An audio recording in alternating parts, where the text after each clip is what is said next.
Audio Jungle.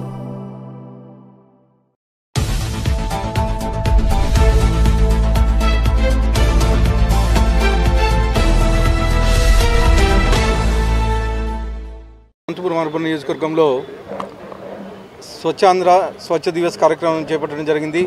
మా ముఖ్యమంత్రి నారా చంద్రబాబు నాయుడు సూచనల మేరకు ప్రతి మూడో శనివారం ఈ కార్యక్రమం చేపట్టడం జరిగింది.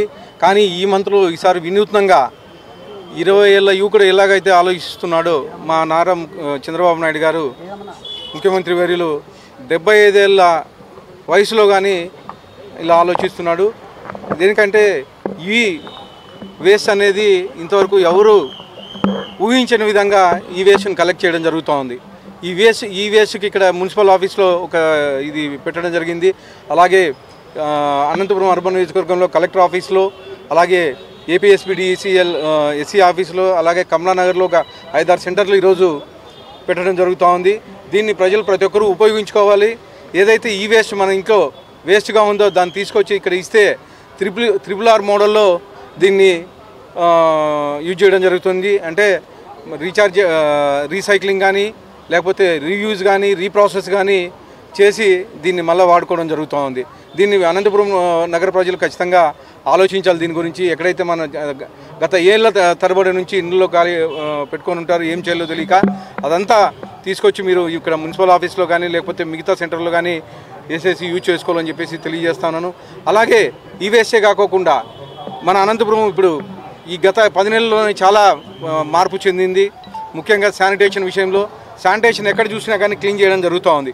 ఇంతకుముందు గతంలో ఎక్కడే కానీ కనీసం డ్రైనేజ్ ఒక క్లీన్ చేసిన దాఖలాలు లేవు. ఒక మట్టి తట్టెడు కానీ ఒక తట్టెడు ఎక్కడే కానీ దాఖలాలు లేవు. కానీ మేము వచ్చిన 10 నెలల్లోనే దాదాపు 40 కోట్ల డబ్బులతో అనంతపురం మున్సిపాలిటీని అభివృద్ధి చేయడం జరుగుతూ ఉంది. రోడ్స్ అయితే ఏమి, అలాగే స్ట్రీట్ లైట్ అయితే ఏమి, డ్రైనేజ్లు అయితే ఏమి, మొత్తం చేయడం జరుగుతూ ఉంది. అలాగే ముఖ్యంగా డంపింగ్ యార్డు ఏదైతే ఉందో దానికి టెండర్లు కానీ అయిపోయినాయి. ఏదైతే లెగసీ ఉందో అక్టోబర్ 2వ తేదీ లోపల డంపింగ్ యార్డ్ని కానీ క్లియర్ చేస్తామని చెప్పేసి తెలియజేస్తున్నాం. అలాగే ఇక్కడ ఉండే డంపింగ్ యార్డ్ని కానీ కొత్త చోటుకు మార్చడానికి ప్లేస్ కానీ ఐడెంటిఫై చేస్తున్నాం. ఆ ప్లేస్ ఐడెంటిఫై అయితేనే ఇమీడియట్గా దాన్ని కానీ డంపింగ్ యార్డ్ని కానీ తరలిస్తామని చెప్పేసి తెలియజేస్తున్నాను. అలాగే ఏదైతే మరో వంక కట్టు ఉందో సైడ్ వాల్స్ ఉన్నాయో అది ప్రాసెస్లో ఉన్నాయి. అలాగే యూడీజీ అండర్ గ్రౌండ్ డ్రైనేజ్ అది కానీ మేము ఎస్టిమేట్లు వేసి పంపించడం జరుగుతుంది. అది కానీ ఫైనాన్స్ అప్రూవల్లో ఉంది. వీలైనంత తొందరగా ఇవన్నీ కంప్లీట్ చేసి అనంతపురాన్ని అభివృద్ధి వైపు తీసుకెళ్తామని చెప్పి తెలియజేసుకుంటూ ఈ అవకాశం ఇచ్చిన అందరికీ ధన్యవాదాలు తెలుపుకుంటాం.